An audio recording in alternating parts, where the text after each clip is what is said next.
Hello students, विद्या academy में आपका ये जैसे कि आप देख पा रहे हैं कि यहाँ पर जो चैप्टर है हमारे पास वो कौन सा है। फर्स्ट है किसका, 12th क्लास का। वो भी कौन सा, इकोनॉमिक्स। ठीक है, किसका है, इकोनॉमिक्स का। जिसके अंदर सबसे पहले हम मैक्रो इकोनॉमिक्स के स्ट्रक्चर की बात करेंगे कि किस तरह से मैक्रो इकोनॉमिक्स का स्ट्रक्चर जो है वो काम करता है, कैसे चलता है, और आप लोगों को इसमें क्या क्या पढ़ने की जरूरत है। ठीक है, तो यहाँ पर ये इसका आज फर्स्ट पार्ट है। बात करने यहाँ पर जा रही हूँ कि जो मैक्रो इकोनॉमिक्स है इनकम थ्योरी और एम्प्लॉयमेंट थ्योरी पर बेस्ड है। Is the part of the economic theory that study the economy as a whole such as national income की बात करेंगे। इकोनॉमी की थ्योरी जो होती है उसके अंदर हम इकोनॉमी के होल पार्ट को पढ़ते हैं। सबसे पहले हमें नेशनल इनकम के बारे में पढ़ना पड़ता है, फिर एग्रीगेट एम्प्लॉयमेंट के बारे में पढ़ना पड़ता है, फिर जनरल प्राइस लेवल के बारे में पढ़ना पड़ता है, एग्रीगेट कंजम्पशंस के बारे में, एग्रीगेट इन्वेस्टमेंट्स मतलब मैम क्या मैम, मतलब ये कि हमारे नेशन की इनकम क्या है फर्स्ट ऑफ ऑल उसके बारे में पढ़ना पड़ेगा। फिर उनके बाद एम्प्लॉयमेंट कितनी है हमारे पास, कितने लोगों को रोजगार मिल रहा है, कितने लोगों को रोजगार नहीं मिल रहा है। जनरल प्राइस लेवल क्या रखना चाहिए कि हर एक आदमी जो है वो अपने उपयोग की वस्तुओं को खरीद सके। तीसरी चीज एग्रीगेट कंजम्पशन कि कौन सा इंसान किस चीज को कितनी मात्रा में इस्तेमाल कर रहा है, इसके बारे में भी ध्यान रखना बहुत ज्यादा जरूरी है। चौथी चीज इन्वेस्टमेंट की अगर मैं यहाँ पर बात करूं तो कितनी इन्वेस्टमेंट हमारे देश में हो पा रही है एम्प्लॉयमेंट के लिए, इकोनॉमी के लिए, कि लोग क्या पैसा लगा रहे हैं अपनी इकोनॉमी को बढ़ाने के लिए। लोग देश के ऊपर क्या पैसा लगा रहे हैं अपने काम को, रोजगार को शुरू करने के लिए कितने रुपए का इन्वेस्टमेंट कर रहे हैं, ये भी हमें देखना बहुत ज्यादा जरूरी है। Its main instruments are aggregate demand and aggregate supply की बात करते हैं। It is also called the income theory और एम्प्लॉयमेंट थ्योरी की यहाँ पर हम डिस्कस करेंगे। नेक्स्ट अगर हम यहाँ पर समझना चाहें तो हमें सबसे पहले यहाँ पर स्ट्रक्चर ऑफ मैक्रो इकोनॉमी के बारे में समझना पड़ेगा, है ना भाई। सबसे पहले अगर हम किसी चीज को पढ़ने से पहले उसका स्ट्रक्चर ही नहीं समझेंगे कि वो किस तरह से कैसे खड़ा है वो, और किस तरह से उसको बिल्ड किया गया हमारे पास पहुंचने के लिए, हमारे तक जानने के लिए, जानकारी के लिए क्या बेस दे रहे हैं हमें, उसको हम यहाँ पर पढ़ने जा रहे हैं। तो as we know microeconomics is concern with economic problem.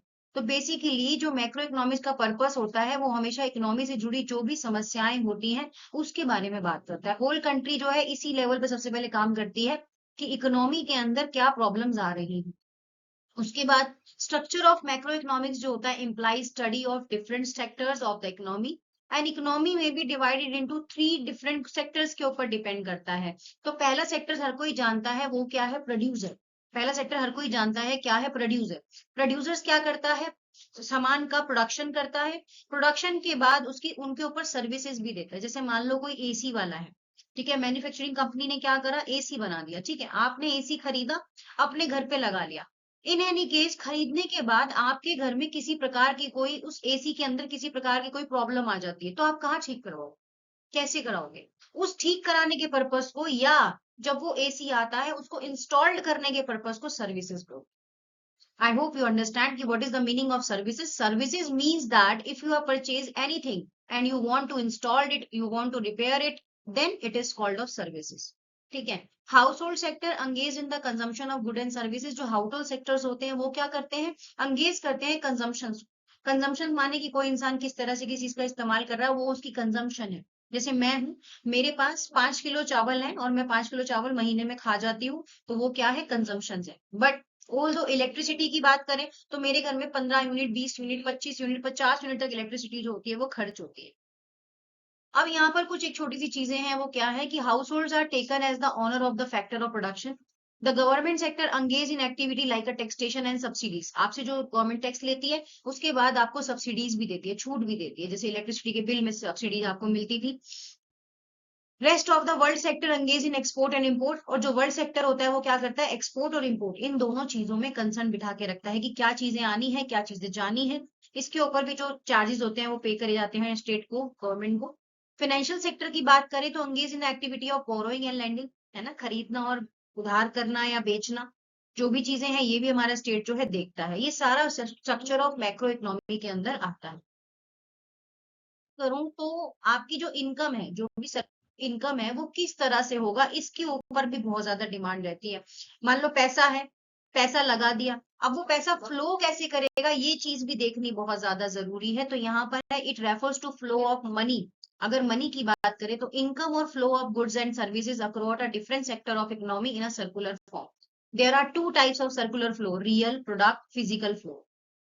And money, monetary and nominal flow. Real क्या होता है मैम? प्रोडक्शन, प्रोडक्ट क्या होता है? फिजिकल फ्लो क्या होता है?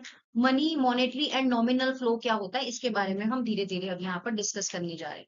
सबसे पहले अगर मैं रियल फ्लो की बात करूं तो real flow of income implies the flow of sector services from household sector to producing sector, corresponding flow of goods and services from the producing sector of household sector. मतलब ma'am, मतलब ये कि जो real flow of income होता है वो आपका flow of services sector से ही शुरू होता है. आपने पैसा लगा दिया, पैसा लगाने के बाद आपके पास से कोई चीज खरीद के ले गया, अब उसके ऊपर जो सर्विसेज के चार्जेस होंगे वो आपका इनकम ऑफ रियल फ्लो.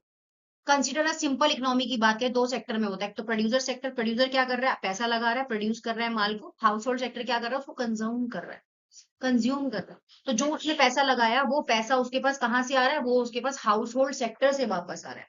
मान लो आपने, उसने कोई चीज घर के इस्तेमाल के लिए बनाई, सपोज उसने कोई चीज घर के इस्तेमाल के लिए बनाई, अब वो घर के इस्तेमाल के लिए उसने जो चीज बनाई है वो वापस उसके पास आ रही है ना?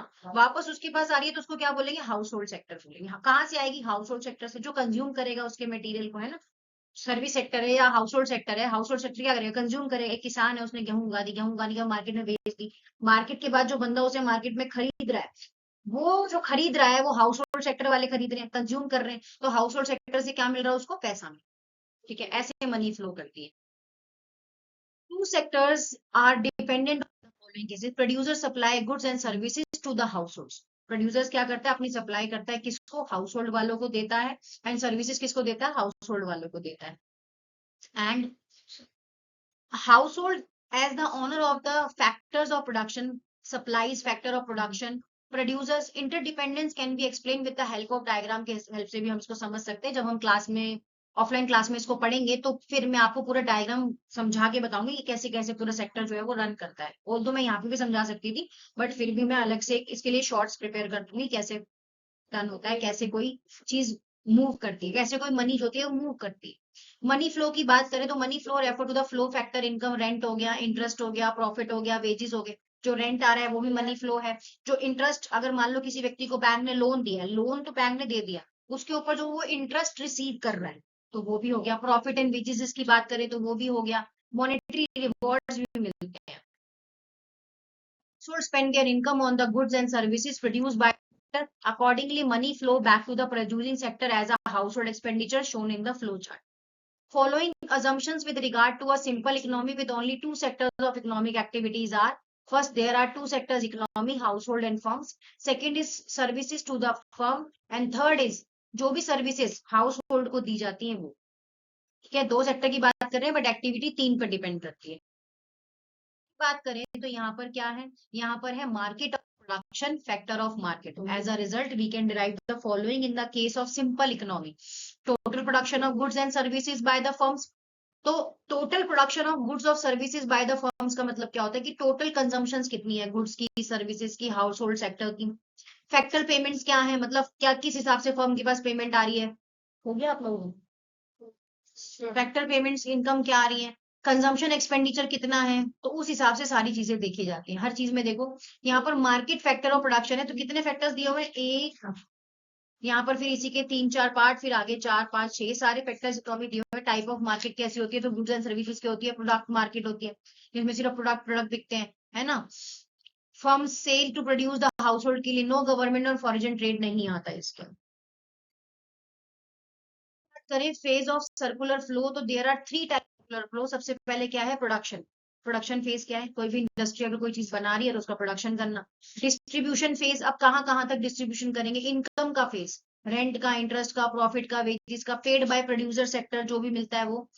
फिर डिस्पोजिशन फेज आता है. इसमें क्या होता है? डिस्पोजिशन मीन एक्सपेंडिचर में जो भी खर्चा वगैरह होता है किसी भी चीज को बनाने के लिए, तो वो चीज आ जाती है. Money flow from other sector, producer sectors, ये सब फेज भी यहाँ पर देखे जाते हैं. सम बेसिक कॉन्सेप्ट्स यहाँ पर फिर से आते हैं किसके? फैक्टर ट्रांसफर इनकम के. सोना नहीं है, सोना नहीं. फैक्टर इनकम क्या है? Income earn by factor of production by rendering. क्या है? बाय रेंडरिंग के द्वारा भी आप इसको देख सकते हैं. जो चीजें आपको समझने के लिए, जैसे कि क्या, जैसे कि it is a bilateral, two side concepts को भी आजमा सकते हैं आप इसके अंदर, इंक्लूड नेशनल इनकम भी आ जाती है, फ्लो ऑफ गुड्स भी आ जाते हैं। ठीक है।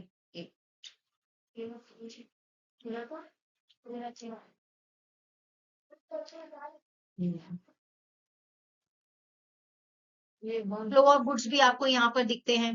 ट्रांसफर इनकम की अगर मैं यहाँ पर बात करूं तो income receive without rendering any productive services है, ट्रांसफर इनकम है। यूनिलेटरल वन साइड कॉन्सेप्ट का इस्तेमाल करते हैं।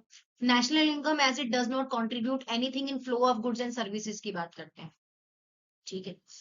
नेक्स्ट, तो example of old age pension, example इसके स्कॉलरशिप एग्जाम्पल हो सकता है आपका, एम्प्लॉयमेंट एंड अलाउंसेस भी आपका क्या हो सकता है, एग्जाम्पल हो सकता है। 3 टाइप ऑफ ट्रांसफर, तो ट्रांसफर्स कितने प्रकार के होते हैं, current transfer, capital transfer and current transfers.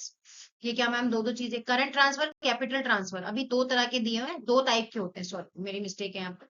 2 types of transverse होते हैं, पहला है करंट ट्रांसफर, दूसरा है capital transfer. Transfer made from income of the payer and added to the income of the recipients who receive, recipient मतलब जो चीज को रिसीव कर रहा है। For consumption expenditure are called current transfer, मतलब एक इनकम है वो पेयर ने दी, ऐड कर दी इनकम टू रेसिपेंट, जिसने जो उसको रिसीव कर रहा है वो आ गया, तो ये क्या है, एक्सपेंडिचर है, खर्चा है, जो मतलब पेयर है। पेयर कौन होता है, जो देता है इनकम को, और रेसिपेंट कौन होता है, जो उस चीज को रिसीव करता है। एंड एग्जाम्पल स्कॉलरशिप हो गया, गिफ्ट हो गया, ओल्ड एज पेंशन हो गया। ये कैपिटल ट्रांसफर के अंदर क्या आती है यहाँ पर बात, तो देख लेते हैं। Capital transfer are defined as a transfer in the cash and kind of purpose of investment of recipient made out of wealth or saving of donor. It is non-recurring, irregular in nature. For example, investment grant करते हैं, capital gain taxes लेते हैं, war damages जो भी चीजें होती हैं वो capital transfer होता है। दोबारा देख लेते हैं।